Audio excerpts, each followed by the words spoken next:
Hello and welcome to പൊതുജനം കഴുതയല്ല sir. ഞാൻ B Dileep Kumar. ജനകീയ വിഷയങ്ങൾ നിറഞ്ഞ വാർത്താ പരിപാടിയിലേക്ക് പ്രിയപ്പെട്ട പ്രേക്ഷകർക്ക് സ്വാഗതം. പൊതുജനങ്ങൾ നേരിടുന്ന പ്രശ്നങ്ങളും പ്രതിസന്ധികളും പ്രേക്ഷകരിലേക്കും അധികാരികളിലേക്കും എത്തിക്കാനും അതിന് പരിഹാരം തേടാനുമുള്ള പ്രത്യേക പരിപാടിയാണ് പൊതുജനം കഴുതയല്ല സാർ. ഒരു വാർത്താമാധ്യമം എന്ന നിലയിൽ 24-ന് കഴിയുന്നതിൻ്റെ പരമാവധി ഇടപെടൽ ഉണ്ടാകുമെന്ന ഉറപ്പോടെ ആരംഭിക്കുന്നു പൊതുജനം കഴുതയല്ല സാർ.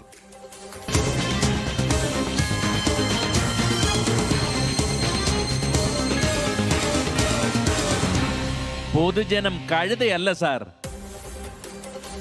പൊതുജനം കഴുതയല്ല സാർ എന്ന പരിപാടിയിലേക്ക് കടക്കുന്നതിന് മുമ്പ് ഇപ്പോൾ ഒരു പ്രധാനപ്പെട്ട വാർത്ത വരുന്നുണ്ട്. എറണാകുളം മുനമ്പത്ത് നിന്ന് 3 വിദ്യാർത്ഥിനികളെ കാണാതായതായി പരാതി ലഭിച്ചിരിക്കുന്നു. 8ാം ക്ലാസ് വിദ്യാർത്ഥിനികളെയാണ് കാണാതായത്. സ്കൂൾ വിട്ട ശേഷം കുട്ടികൾ വീട്ടിലെത്തിയിട്ടില്ല. രക്ഷിതാക്കളുടെ പരാതിയിൽ മുനമ്പം പോലീസ് അന്വേഷണം ആരംഭിച്ചു എന്ന വാർത്തയാണ് ഇപ്പോൾ വരുന്നത്. കൊച്ചിയിൽ നിന്ന് ഇതിൻ്റെ വിശദാംശങ്ങളുമായി എസ് ശ്യാംകുമാർ ചേരുന്നു. ശ്യാം, എപ്പോഴാണ് ഇവരെ കാണാതായതായി വീട്ടുകാരുടെ ശ്രദ്ധയിൽപ്പെട്ടത്? പരാതി നൽകിയത് എപ്പോഴാണ്? എന്തെങ്കിലും നിർണായകമായ വഴിത്തിരിവ് ഈ സംഭവത്തിൽ ഉണ്ടായിട്ടുണ്ടോ ശ്യാം?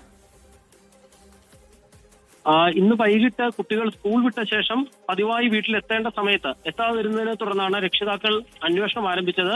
ഈ അന്വേഷണത്തിലാണ് 3 പെൺകുട്ടികളെ, 8ാം ക്ലാസ്സിൽ പഠിക്കുന്ന 3 പെൺകുട്ടികളെ കാണാതായത് എന്ന് രക്ഷിതാക്കൾ തിരിച്ചറിയുന്നത്. ഇതോടെ സ്കൂളിൽ രക്ഷിതാക്കളെ വിവരം തിരക്കുകയായിരുന്നു. ഈ സമയത്താണ് കുട്ടികളോട് രക്ഷിതാക്കളെ വിളിച്ചുകൊണ്ടുവരാൻ സ്കൂളിൽ നിന്ന് നിർദ്ദേശിച്ചിരുന്നു. ഇതിന് പിന്നാലെയാണ് കുട്ടികളെ സ്കൂളിൽ നിന്നും കാണാതായത് എന്ന വിവരം അറിയുന്നത്.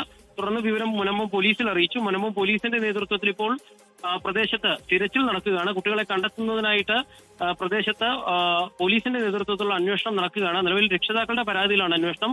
രക്ഷിതാക്കളുടെ നൽകിയ വിവരത്തെ തുടർന്ന് പ്രദേശത്ത് പല ഭാഗങ്ങളിലും കുട്ടികൾക്ക് വേണ്ടി അന്വേഷണം നടക്കുന്നുണ്ട്. 8ാം ക്ലാസ് വിദ്യാർത്ഥിനികളായ 3 പെൺകുട്ടികളെയാണ് കാണാതായിരിക്കുന്നത്. മുനമ്പം പോലീസ് ഇപ്പോൾ കുട്ടികൾക്ക് വേണ്ടി തിരച്ചിൽ നടത്തുകയാണ്.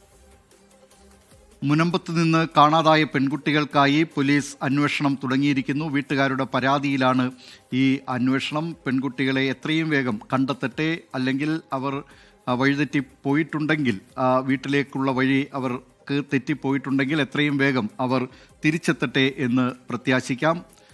പൊതുജനം കഴുതയല്ല സാർ എന്ന പരിപാടിയിലേക്ക് കടക്കുകയാണ്.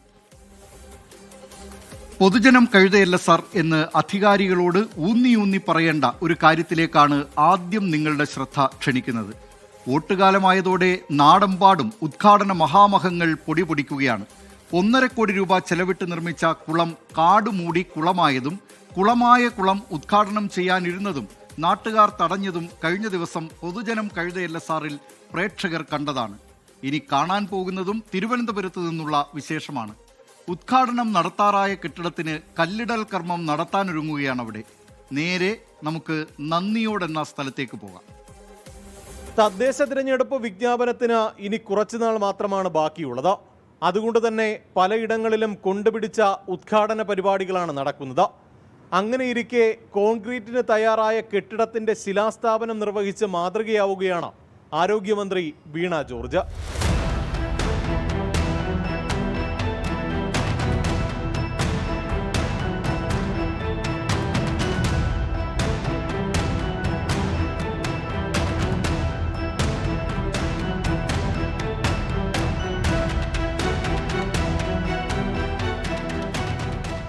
ഇതാണ് ആരോഗ്യമന്ത്രി വീണ ജോർജ് ശിലാസ്ഥാപനം നിർവഹിച്ച കെട്ടിടം. ഒന്നുത്സാഹിച്ചാൽ അധികം വൈകാതെ നിർമ്മാണം പൂർത്തിയാക്കി ഉദ്ഘാടനം നടത്താമായിരുന്നു. കേന്ദ്ര സർക്കാരിന്റെ ആയുഷ്മാൻ പദ്ധതി പ്രകാരം 30 ലക്ഷം രൂപ അനുവദിച്ചിട്ട് വർഷങ്ങളായെങ്കിലും നിർമ്മാണം തുടങ്ങിയത് ഈ അടുത്താണ്. മേൽക്കൂര കോൺക്രീറ്റ് ചെയ്യാനുള്ള പ്രവൃത്തി നടക്കാനിരിക്കെ അവധി ദിവസമായ ഞായറാഴ്ച ആരെയും അറിയിക്കാതെ മന്ത്രി ഓൺലൈനായി ശിലാസ്ഥാപനം നടത്തുകയായിരുന്നു. അടിയന്തരമായി നിർമ്മാണം പൂർത്തിയാക്കേണ്ട നമ്മുടെ ഹോമിയോ ആശുപത്രിയുടെ ദയനീയ അവസ്ഥയാണ് ഇപ്പോൾ കാണുന്നത്. കോൺക്രീറ്റ് പോലും ചെയ്യാതെ പുതിയ കെട്ടിടത്തിൻ്റെ ശിലാസ്ഥാപനം നാട്ടുകാരെയോ ആരെയോ അറിയിക്കാതെ പെട്ടെന്നുള്ള ഒരു തീരുമാനത്തിൽ പഞ്ചായത്ത് അധികാരികളും പ്രതിപക്ഷവും കൂടി ചേർന്ന് ഉദ്ഘാടനം നടത്തി. ഇത് ഇലക്ഷന്റെ ഒരു പ്രചാരണത്തിന് വേണ്ടി പെട്ടെന്ന് തട്ടിക്കൂട്ടിയ ഒരു പരിപാടിയായിരുന്നു. നന്ദിയോട് പഞ്ചായത്ത് സാംസ്കാരിക നിലയത്തിൽ നടന്ന ചടങ്ങ് നാട്ടുകാരിൽ പലരും അറിഞ്ഞിട്ടില്ല. ഉടൻ ഉദ്ഘാടനം നടത്തേണ്ട കെട്ടിടം ജനങ്ങളെ മണ്ടന്മാരാക്കി ശിലാസ്ഥാപനം നടത്തേണ്ടിയിരുന്നു എന്നാണ് നാട്ടുകാർ ചോദിക്കുന്നത്. രഹസ്യമായിട്ട് പഞ്ചായത്ത് ഹാളിൽ വെച്ച് ഇതിന്റെ ഉദ്ഘാടനം ചെയ്തതായിട്ട് ആണ് അറിയാൻ കഴിഞ്ഞത്. ഇപ്പോൾ ഇതിൻ്റെ പണി മുക്കാൽ ഘട്ടം, അതായത് മെയിൻ കോൺക്രീറ്റ് ചെയ്യുന്ന സമയത്ത് ഈ കഴിഞ്ഞ ഞായറാഴ്ച ഇതിൻ്റെ ഉദ്ഘാടനം ചെയ്തു. അതും കോൺഗ്രസും കമ്മ്യൂണിസ്റ്റും കൂടെ ചേർന്നും കൊണ്ടൊരു നാടകമായിരുന്നു. അതേസമയം 1 രൂപ ചെലവില്ലാതെയാണ് പരിപാടി സംഘടിപ്പിച്ചതെന്ന് നന്ദിയോട് പഞ്ചായത്ത് പ്രസിഡന്റ് പറഞ്ഞു. ഓൺലൈൻ ഉദ്ഘാടനം, ഒരു ചെറിയ ഉദ്ഘാടനം, 1 രൂപയുടെ ചിലവില്ലാതെ ഒരു കുറച്ച് ആളുകൾ വന്നവർക്ക് ചായയൊക്കെ വച്ചു കൊടുക്കുക, ഒരു കാര്യം കഴിച്ച് ബാക്കി ഒരു ചിലവ് അതിനകത്ത് വന്നിട്ടില്ല. ഒരു ശില റെഡിയാക്കി അതിനകത്ത് ഗാനാസ്ഥാനം ചെയ്യുന്ന ഒരു ഇത് ചെയ്തു.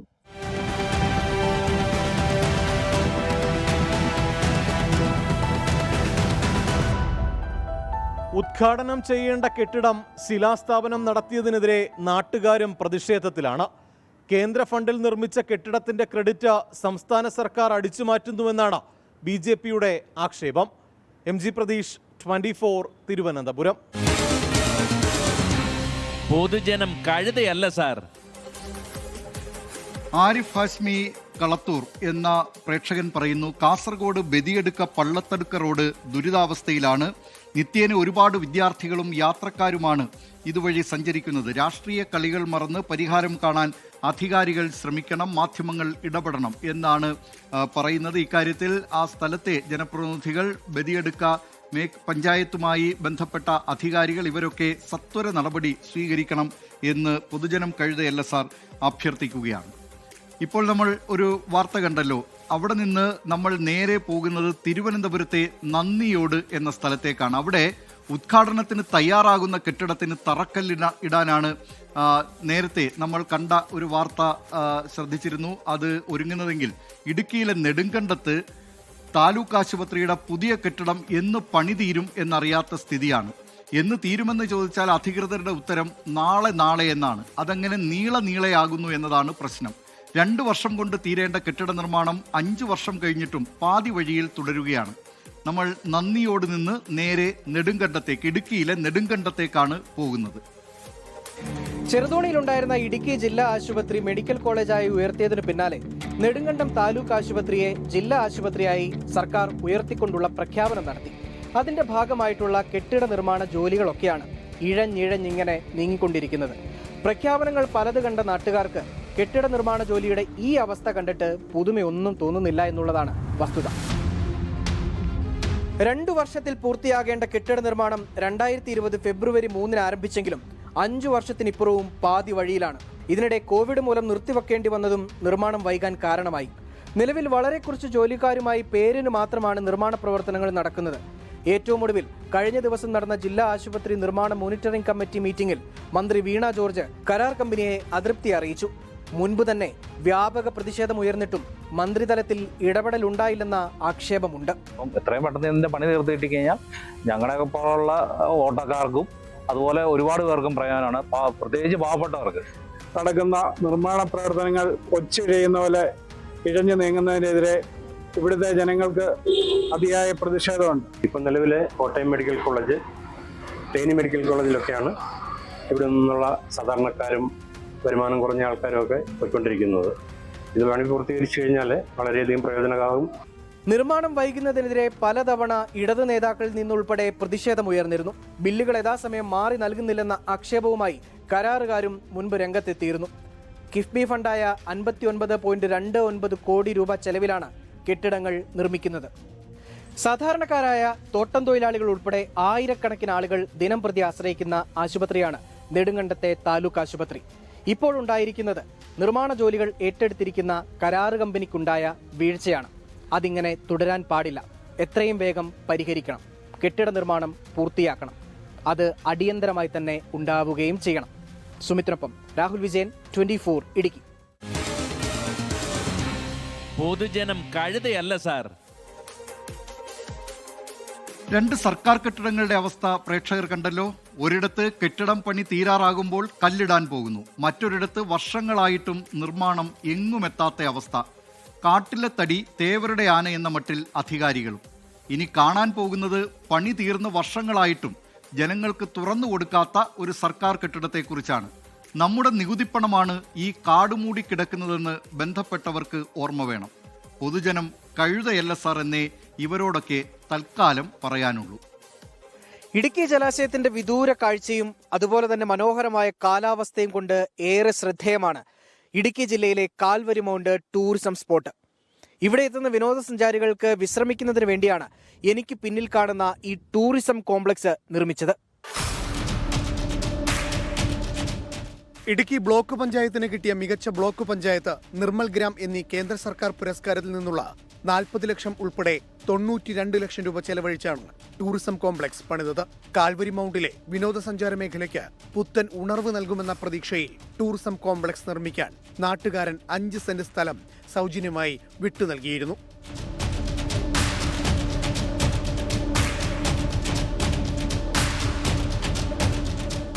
12 മുറിയും കഫറ്റേരിയയും ഉൾപ്പെടെ ആധുനിക രീതിയിലുള്ള സജ്ജീകരണങ്ങൾ ഒരുക്കി. കൂടാതെ 2021 9 ലക്ഷം രൂപ കൂടി അനുവദിച്ച് ടിവിയും ഫർണിച്ചറുകളും വാങ്ങി. അതെല്ലാം കെട്ടിടത്തിനകത്ത് ഉപയോഗശൂന്യമായി ഇപ്പോഴുമുണ്ട്. ഞങ്ങൾ ആ സ്ഥാപനം ആരംഭിക്കുമ്പോൾ അന്ന് വിനോദസഞ്ചാര രംഗത്ത് കാൽവരി മൗണ്ടിന് വലിയ പിന്നോക്കാവസ്ഥയാണ് ഉണ്ടായിരുന്നത്. അവിടെ വരുന്ന ആളുകൾക്ക് ഒരു താമസ സൗകര്യമില്ല, ഒരു ചായ കുടിക്കാൻ സ്ഥലമില്ല, ഒന്ന് വിശ്രമിക്കാനുള്ള സ്ഥലമില്ല എന്ന കാഴ്ചപ്പാടിൻ്റെ അടിസ്ഥാനത്തിൽ ഗ്രാമീണ വിനോദസഞ്ചാര മേഖലകളെ പരിപോഷിപ്പിക്കുക എന്ന ബ്ലോക്ക് പഞ്ചായത്തിൻ്റെ ലക്ഷ്യം സാക്ഷാത്കരിക്കുന്നതിൻ്റെ ഭാഗമായിട്ടാണ് അത് ആരംഭിച്ചത്. വളരെ വിശാലാടിസ്ഥാനത്തിൽ തുറന്നു വന്ന ബ്ലോക്ക് പഞ്ചായത്ത് ഭരണസമിതികളും ആ പ്രവർത്തനങ്ങൾ ഏറ്റെടുത്തിട്ടുണ്ട് എന്ന് തന്നെയാണ് ഞാൻ മനസ്സിലാക്കുന്നത്. അപ്പോൾ അതിനുള്ള തടസ്സമായി കാണുന്നത് നമ്മുടെ ജില്ലയിലെ നിർമ്മാണ മേഖലയുമായി ബന്ധപ്പെട്ട് പെർമിറ്റിൻ്റെ പ്രശ്നവും അതുമായി ബന്ധപ്പെട്ടുണ്ടായിക്കൊണ്ടിരുന്ന പല വിഷയങ്ങളുമാണ് അതിൻ്റെ പ്രവർത്തനം സമയബന്ധിതമായി ആരംഭിക്കാൻ കഴിയാതിരുന്നത് എന്ന് ഞാൻ മനസ്സിലാക്കുന്നു. കാമാക്ഷി പഞ്ചായത്തിന്റെ പെർമിറ്റ് ഇല്ലാതെ പണിതതിനാൽ കെട്ടിട നമ്പർ കിട്ടിയിട്ടില്ല. പ്രതിമാസം 1 ലക്ഷത്തിലധികം രൂപയെങ്കിലും ബ്ലോക്ക് പഞ്ചായത്തിനും സർക്കാരിനുമായി വരുമാനം ലഭിക്കേണ്ട കെട്ടിടമാണ് വെറുതെ കിടന്ന് നശിക്കുന്നത്. മുൻ ഭരണസമിതി ശ്രീമതി ആൻസി തോമസ് ഉൾപ്പെടെയുള്ളവരുടെ കാലഘട്ടത്തിൽ അതിന് ആവശ്യമായി വരുന്ന ഒരു 2 സെന്റ് സ്ഥലം കൂടി വാങ്ങി അവിടെ അനുബന്ധ നിർമ്മാണ പ്രവർത്തനങ്ങൾ ആരംഭിച്ചിരുന്നു. അപ്പോൾ അതിൻ്റെ പൈസ കൊടുക്കുന്നതിന് സാങ്കേതികമായിട്ട് ചില തടസ്സങ്ങൾ ഉണ്ടായിട്ടുള്ളതുകൊണ്ട് ആ നിർമ്മാണ പ്രവർത്തനങ്ങൾ പൂർത്തീകരിക്കാൻ കഴിഞ്ഞില്ല. എന്നാലും താമസം പിന്നെ അത് ആരംഭിക്കുമെന്നും ഇടുക്കി ജില്ലയിലെ വിനോദസഞ്ചാര മേഖലയിൽ തദ്ദേശ സ്വയംഭരണ സ്ഥാപനങ്ങളുടെ രംഗത്ത് നടത്തുന്ന ഒരു വലിയ ചുവടുവയ്പായി ആര് അധികാരത്തിൽ വന്നാലും ആ സ്ഥാപനം മാറുമെന്ന കാര്യത്തിൽ യാതൊരു സംശയമില്ല. പാർക്കിംഗ് സൗകര്യമില്ലാത്തതും 3 നിലയിലുള്ള കെട്ടിടത്തിൽ ലിഫ്റ്റ് ഇല്ലാത്തതുമാണ് പെർമിറ്റ് നൽകാതിരിക്കാൻ കാമാക്ഷി പഞ്ചായത്ത് പറഞ്ഞ കാരണം. ഈ പോരായ്മകൾ പരിഹരിച്ച് പെർമിറ്റിനു വേണ്ടിയുള്ള ഫയൽ സമർപ്പിക്കുമെന്ന് ബ്ലോക്ക് പഞ്ചായത്ത് 7 വർഷമായി പറയുന്നതാണ്. പക്ഷേ നടപടിയുണ്ടായില്ല. കോടികൾ മുടക്കിയ പദ്ധതിയാണ് ഇങ്ങനെ തുരുമ്പെടുത്തും കാട് കയറിയും പൊട്ടിപ്പൊളിഞ്ഞുമൊക്കെ അനാഥമായി കൊണ്ടിരിക്കുന്നത്. അധികൃതർ അടിയന്തര ഇടപെടൽ നടത്തി വിനോദസഞ്ചാരികൾക്ക് വേണ്ടി ഇത് തുറന്നു കൊടുക്കുകയാണ് എങ്കിൽ കാൽവരി മൗണ്ടിന്റെ ടൂറിസം മേഖലയ്ക്കും വലിയ മുതൽക്കൂട്ടാകും. രാഹുൽ വിജയൻ, 24 ഇടുക്കി. പൊതുജനം കഴുതയല്ല സാർ.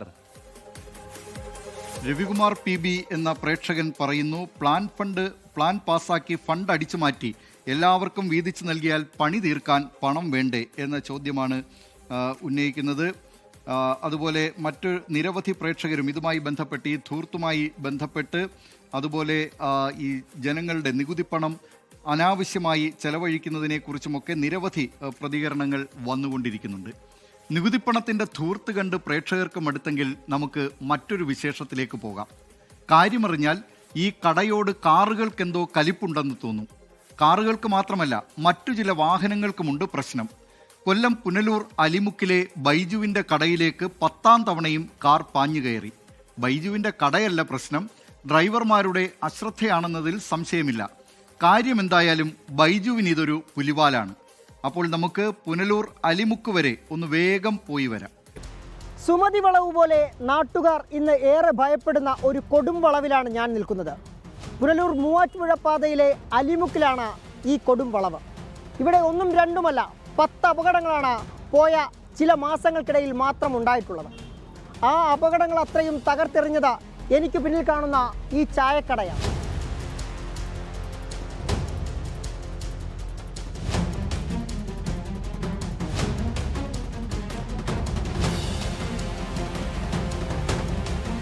മൂന്ന് മാസം കൊണ്ട് സ്ഥിരം കയറുമോ? 1 മാസത്തെ ഗ്യാപ്പ് ഇട്ടു. ഇപ്പോൾ 2 ദിവസത്തെ ഗ്യാപ്പ് ഇട്ടു. അതായത് ഒരു 4 ദിവസത്തേക്ക് മുമ്പ് അവിടെ ഒരു ഇത് പറഞ്ഞായിരുന്നു, ലോറി. അലിമുക്ക് ജംഗ്ഷനിൽ ബേക്കറി കട നടത്തുന്ന ബിജുവിന് ഇന്ന് 3 കടമുറികൾക്ക് കൂടി വാടക കൊടുക്കണം. പക്ഷേ ഇതൊന്നും ബിജുവിന്റെ കച്ചവട സ്ഥാപനങ്ങളല്ല. ഓരോ തവണയും അപകടമുണ്ടാകുമ്പോൾ തകരുന്ന സാമഗ്രികൾ കൂട്ടിയിടാനുള്ള ഇടമാണ്. 15 ലക്ഷം രൂപയുടെ നഷ്ടം ബിജുവിന് മാത്രം ഇവിടെ ഉണ്ടായിക്കഴിഞ്ഞു. അപ്പം നമുക്കിവിടെ നിലവിലൊരു 9 ആക്സിഡൻറ്റ് കഴിഞ്ഞു. ഇനിയിപ്പോൾ അടുത്തൊരു ജീവൻ പോകുന്നതിന് മുന്നേ ശബരിമല സീസണും കൂടെ വരുന്നത്. ഏതെങ്കിലും രീതിയിൽ അതെന്തെങ്കിലും ചെയ്യാൻ പറ്റിയാൽ നല്ലതാണ്. ഇല്ലെങ്കിൽ ആരുടെയിലുമൊക്കെ ജീവൻ അവിടെ തീരും. ബിജുവിന്റെ മാത്രമല്ല, ഈ നിരയിലെ മറ്റു കടകളും അപകടത്തിൽപ്പെടുന്ന വാഹനങ്ങൾ ഇടിച്ചു തകർത്തിട്ടുണ്ട്. ഏകദേശം ഒരു മാസങ്ങളുടെ വ്യത്യാസം കൊണ്ടായി ഇത്രയും അപകടങ്ങൾ വരുന്നത്.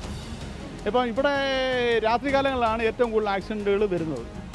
രാത്രി വെച്ചാൽ ഒരു പുറന്തൂര് വളവ് കഴിഞ്ഞാൽ പിന്നെ സ്ട്രൈറ്റ് റോഡാണ്. ഒരു 120-150 കിലോമീറ്റർ സ്പീഡിലാണ് എല്ലാ വണ്ടിയും വരുന്നത്. അവിടെ വരുമ്പോൾ കറൂർ റോഡാണ് കാണുന്നത്. ഇവിടെ വരുമ്പോഴാണ് ഇവിടെ സ്പീക്കർ മേഖലോ കാര്യങ്ങളോ ഒന്നും ഇല്ലാത്ത കാരണമാണ് ഇത് ഓവർ സ്പീഡ് വരാൻ കാരണം. ഇതിൻ്റെ ഉദ്യോഗസ്ഥർ ഇത് പല ആവർത്തികളിൽ ഇവിടെ വന്ന് പെരുകയും അവരെ തടഞ്ഞു വെക്കുകയും പിന്നെ ഗണേഷ് കുമാർ മന്ത്രിയൊക്കെ വന്നായിരുന്നു. അവർക്ക് നിവേദനം കൊടുത്തിട്ടുണ്ട് ഈ കാര്യത്തിന്. അപ്പോൾ അദ്ദേഹം എല്ലാം പരിഹരിക്കാൻ പറഞ്ഞ് പോകാം. ഇതുവരെ ഇതൊന്നും നടപ്പിലായിട്ടില്ല. ഈ മണ്ഡലകാലം വരുവാണ്. ഇപ്പോൾ അപകടം ഇനി കൂടാൻ ചാൻസ് കൂടുതലേ ഉള്ളൂ. കൊല്ലം ജില്ലയിലെ പിറവന്തൂർ പഞ്ചായത്തിലൂടെ കടന്നുപോകുന്ന പുനലൂർ മൂവാറ്റുപുഴ റോഡിലാണ് അലിമുക്ക് ജംഗ്ഷൻ. പുനലൂർ പത്തനാപുരം റോഡിലേക്ക് അച്ചൻകോവിലേക്കുള്ള റോഡും സംഗമിക്കുന്ന ഭാഗമാണിവിടം. കഴിഞ്ഞ ഓഗസ്റ്റ് മുതലാണ് ഇവിടെ അപകടങ്ങൾ തുടർക്കഥയായത്. ഇതിനോടകം 10 അപകടങ്ങൾക്ക് ഇവിടം സാക്ഷിയായി.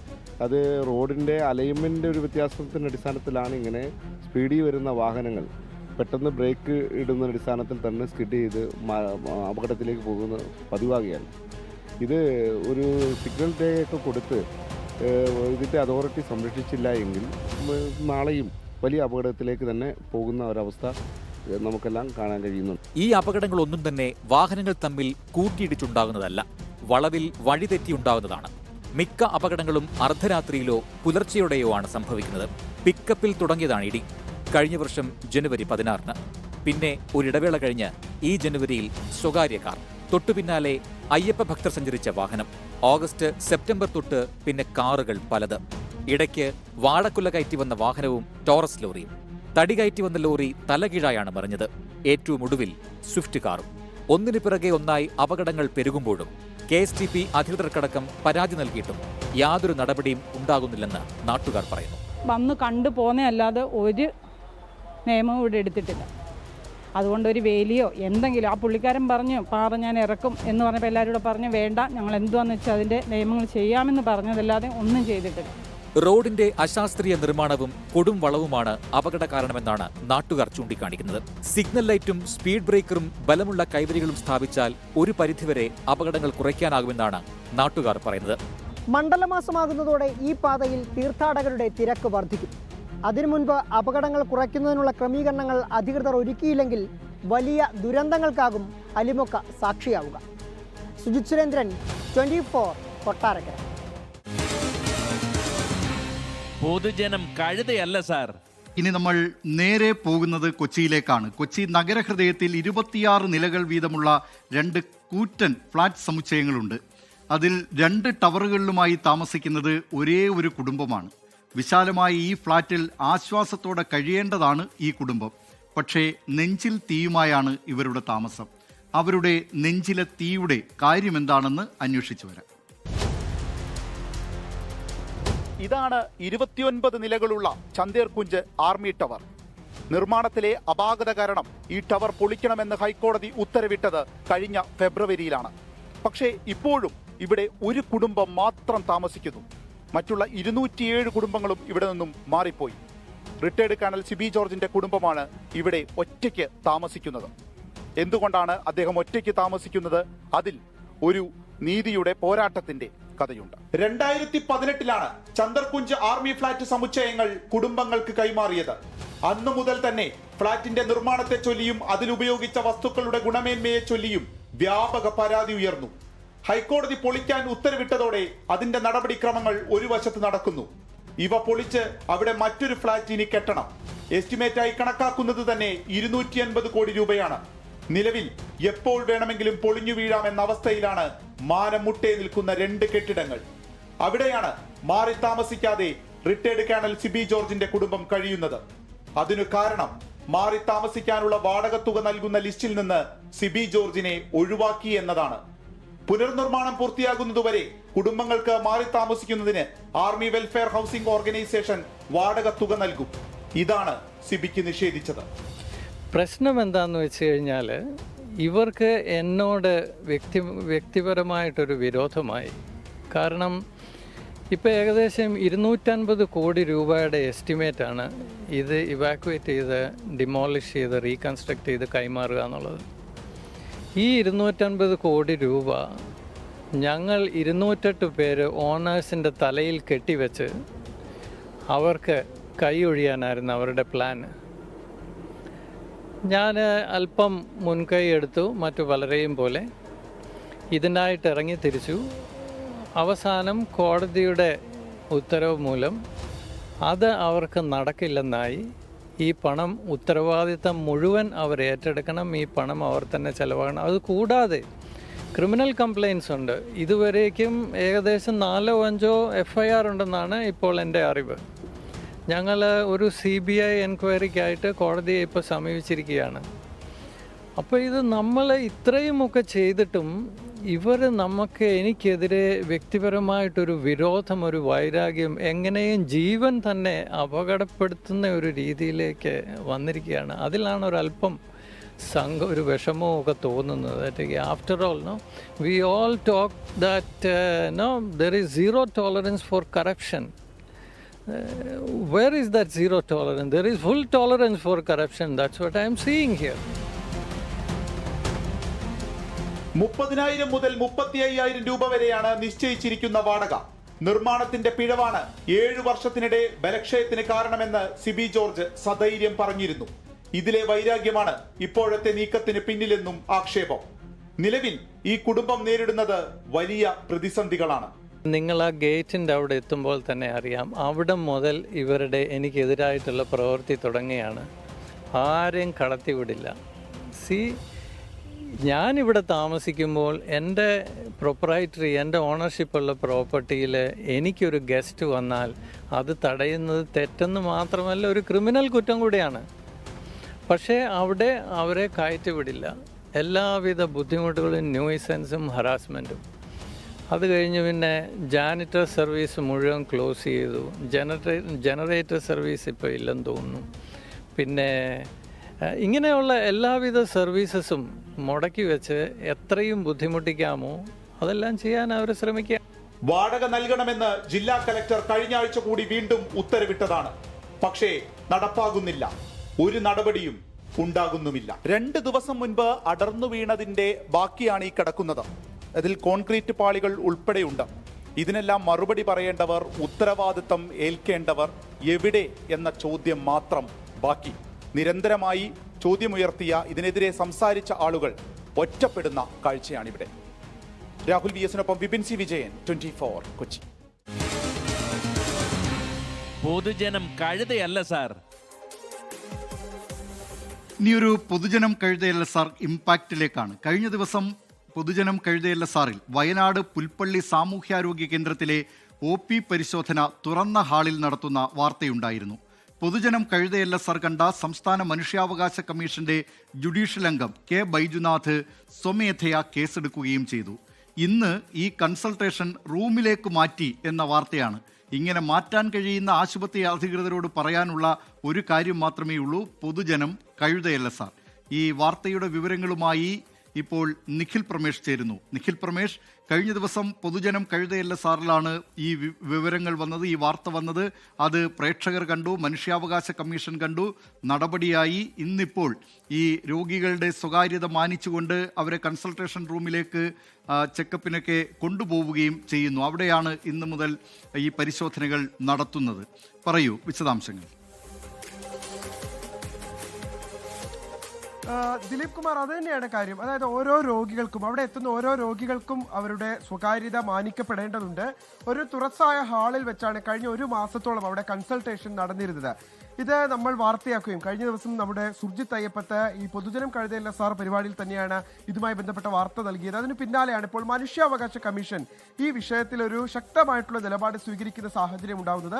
15 ദിവസത്തിനകം എന്തായിരുന്നു ഈ ഹാളിൽ വെച്ച് പരിശോധന നടത്താനുണ്ടായ സാഹചര്യം എന്നുള്ളത് അന്വേഷിച്ച് റിപ്പോർട്ട് നൽകണമെന്ന് അദ്ദേഹം ആവശ്യപ്പെട്ടു. ഇന്ന് മാത്രമല്ല, എത്രയും വേഗത്തിൽ ഈ പരിശോധന രോഗികളുടെ സ്വകാര്യത മാനിക്കുന്ന തരത്തിലേക്ക് മാറ്റണം, ഒരു മുറിയിലേക്ക് മാറ്റണം എന്നുള്ള നിർദ്ദേശം കൂടി നൽകി. തുടർന്ന് ഇന്ന് മുതൽ തന്നെ, അതായത് വ്യാഴാഴ്ച മുതൽ തന്നെ അത്തരത്തിലാണ് ഇപ്പോൾ പരിശോധനകൾ മാറ്റിയിട്ടുള്ളത്. അപ്പോൾ അതിനുള്ള സാഹചര്യം ഉണ്ടായിരുന്നിട്ടും എന്തുകൊണ്ട് ഇത്തരത്തിലൊരു തുറസായ ഹാളിൽ വെച്ച് പരിശോധന നടത്താൻ ഈ പുൽപ്പള്ളി സാമൂഹ്യ ആരോഗ്യ കേന്ദ്രം അധികൃതർ തയ്യാറായി എന്നുള്ള ചോദ്യമാണ് അവിടെ ഉയരുന്നത്. അതായത് പലവിധ രോഗങ്ങൾ കൊണ്ട് അവിടെ എത്തിച്ചേരുന്ന ആളുകൾക്ക് ഒരു പക്ഷേ ഡോക്ടറോട് മാത്രമായി പറയാനുള്ള കാര്യങ്ങൾ ഉണ്ടാകും. അവർക്ക് അവരുടെ സ്വകാര്യത എന്നുള്ളത് വളരെ പ്രധാനപ്പെട്ട കാര്യവുമാണ്. ഇതിന്റെ പശ്ചാത്തലത്തിലാണ് മനുഷ്യാവകാശ കമ്മീഷൻ ഇതിൽ ഇടപെടുകയും ഒരു നടപടിയിലേക്ക് കാര്യങ്ങൾ പോകുന്ന സാഹചര്യം ഉണ്ടാകുന്നതും. വ്യക്തിപരമായും നമുക്കും അത് ആശ്വാസം നൽകുന്ന ഒരു കാര്യമാണ്. കാരണം അത് ആയിരക്കണക്കിന് രോഗികളുടെ വിഷയവുമാണ്. ദിലീപ് കുമാർ, പൊതുജനം കഴുതയല്ല സാർ എന്ന ഈ പരിപാടിക്ക് ഒരു ഇമ്പാക്റ്റ് കൂടി ഉണ്ടായിരിക്കുകയാണ്. ഇതോടെ പൊതുജനം കഴുതയല്ല സാറിന്റെ ഇന്നത്തെ അധ്യായം അവസാനിക്കുന്നു. ലോകത്തെവിടെയായാലും ഏത് സമയത്തും 24 വാർത്തകളും ഓഗ്മെന്റഡ് റിയാലിറ്റി പാക്കേജുകളും എക്സ്പ്ലെയിനറുകളും വിശദമായി കാണാൻ ഞങ്ങളുടെ യൂട്യൂബ് ചാനൽ നിങ്ങൾക്ക് സബ്സ്ക്രൈബ് ചെയ്യാം.